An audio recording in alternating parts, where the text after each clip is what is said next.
soon as it was announced that Persona 4 Golden was going to Steam, I knew that I had to pick it up.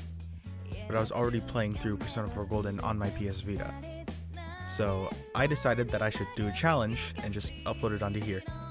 This is only part 1 of Izanagi only, so it's only going to have the first dungeon, but the other 2 parts are going to have the first half of the game and the second half of the game, because I want to upload videos a little bit consistently this time. So the rules are pretty simple. The first rule, obviously, is only use Izanagi. That doesn't include the party members. I can still use them. Play on hard mode or higher. It will be explained later in the video, probably. And I am allowed to fuse personas, but I'm not allowed to use them. Because what if I want to make Izanagi again, right? With better moves. So that's it for the intro of the video. Here's Persona 4 Golden with Izanagi only.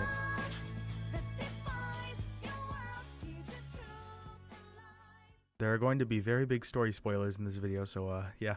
Hey, look at this menu gameplay. That's definitely mine because I didn't lose the footage.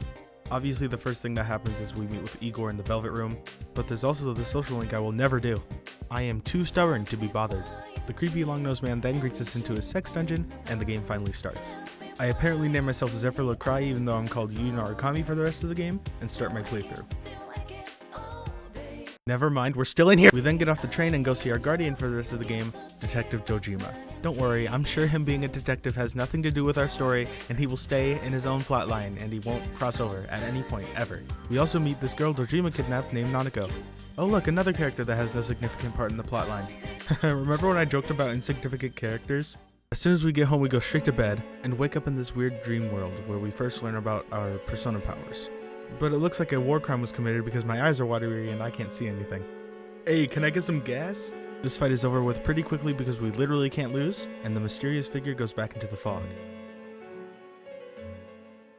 The next day we head to the school and meet Yosuke, rolling student. And the same day, we all meet up at Junes and meet this girl who definitely won't die. Ms. Saki Konishi of Class 3 has passed away. Oh.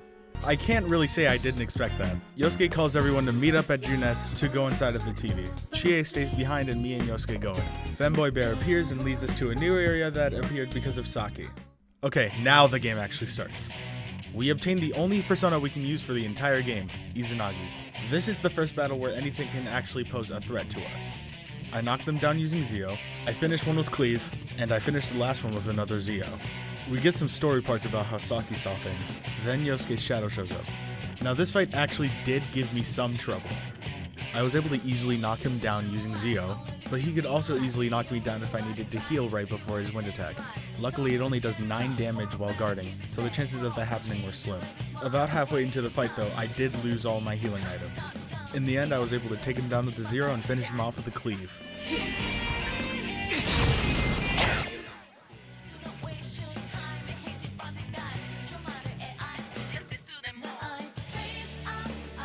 And just like that, we're finished with the first boss. He may not have been a whole lot of trouble, but the game is about to get a lot harder. Oh boy, I wonder who will get put in the TV next. A woman wearing a kimono? Who could that be? Chie thinks it's Yukiko, but it's obviously not. Look, she picked up the phone. Princess Yukiko has a big surprise. I'm gonna go score myself a hot stud. Welcome to Oh. We get arrested because Yosuke is actually stupid and meet a guy who's definitely not a murderer. Chie takes us to a store to get armor and weapons, and I immediately buy myself armor. After that, we go into the TV and find the castle that Yukiko was at. This is where the challenge actually starts. The shadows on the first few floors were not hard to beat. Most of them were weak to electric. The only shadows that really were a problem on this floor are the fish shadows.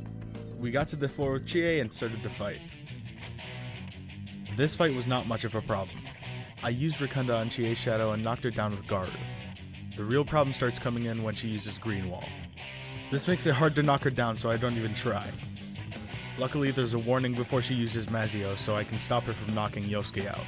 The rest of the battle is just using Rikunda and physical attacks until she's dead. With 0 SP left, I take her out with a Cleave.